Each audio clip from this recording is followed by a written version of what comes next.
Hi guys! Welcome back again sa aking YouTube channel. So, solo ko dito yung kahoy.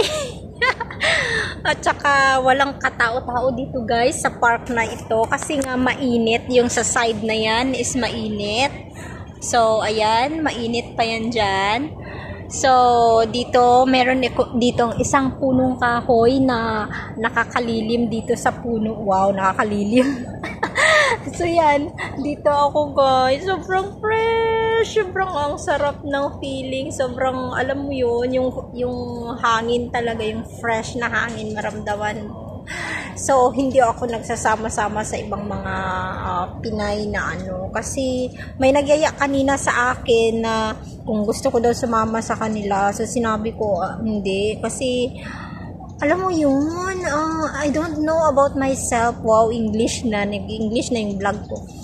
Hindi ko alam sa sarili ko, pero parang I'm satisfied if I'm alone. Alam mo yun, yung parang sarap mag-isa. Kasi I can do whatever I want. I can do where I want to go.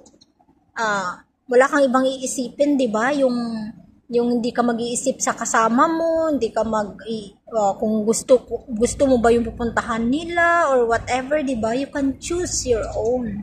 O saan ka gustong pumunta, wherever you want to go, or saan man yan, kung anong gusto mong kainin, anong gusto mong bilhin. Everything is free. You are free.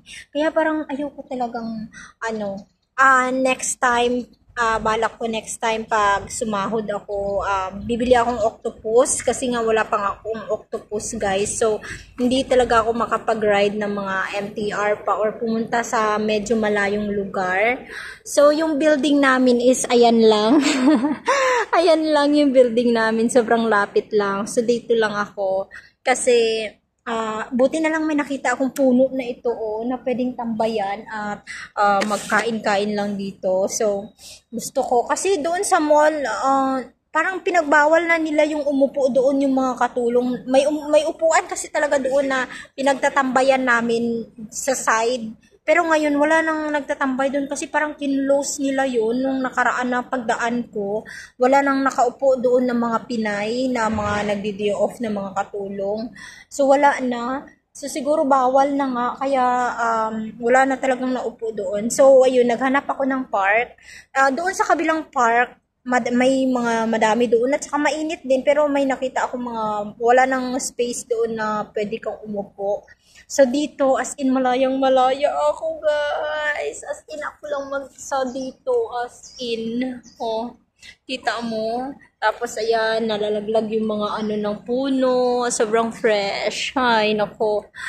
Gusto ko dito. So, balak ko sana pumunta dun sa kabila, yung maraming mga nakahiga doon ng mga Pilipina, doon sa ilalim ng MTR.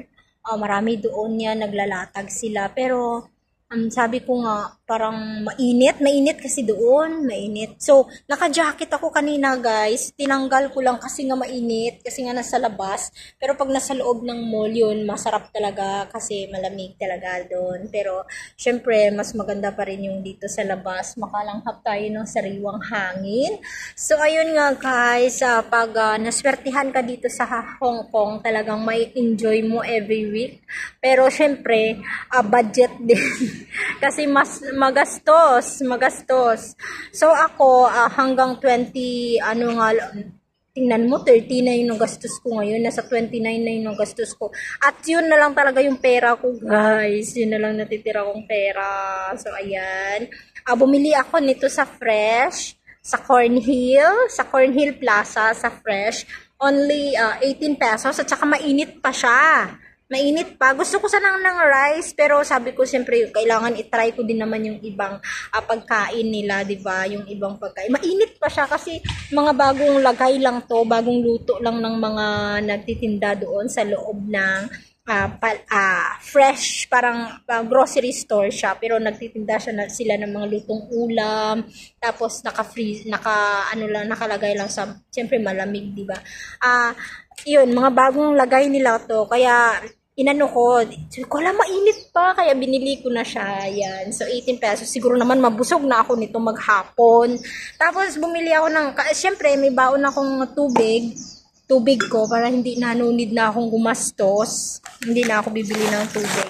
Tapos, syempre, nagtry akong bumili ng chichirya, para may manguya naman ako, kahit ako lang mag-isa, diba? So, ayun, enjoy na enjoy talaga ako, guys. Mas gusto ko talagang mag-isa. Kasi nagagawa ko lahat, mag-vlog, mag-edit, na hindi mo kailangan, may time ka sa sarili mo, 'di ba? Yung hindi mo kailangan makipagdaldalan or di ba? So, yan, more time on myself. So, kung gusto mong pumuntang CR o wala nang iyaya, ano, tara, CR tayo, ganyan. Alam mo yan, parang naano akong, hindi ko alam. Basta gusto ko talagang mapag-isa. At gusto ko, ayan, yung ibon lang yung magiging kasama ko. Hello! Ayan, no, yung kalapate. O, kanina pa siyang palakad-lakad dyan. Ayan, no. O. Halika dito, punta ka dito, ikaw na lang yung kausapin ko, yan. So, ayan lang guys, yung mga ginagawa ko tuwing day off ko. So, sobrang may enjoy mo naman at saka hindi na ako masyadong stress sa bahay kasi medyo hindi na ako pinapagalitan ni ma'am. So, ayun, medyo nawawala-wala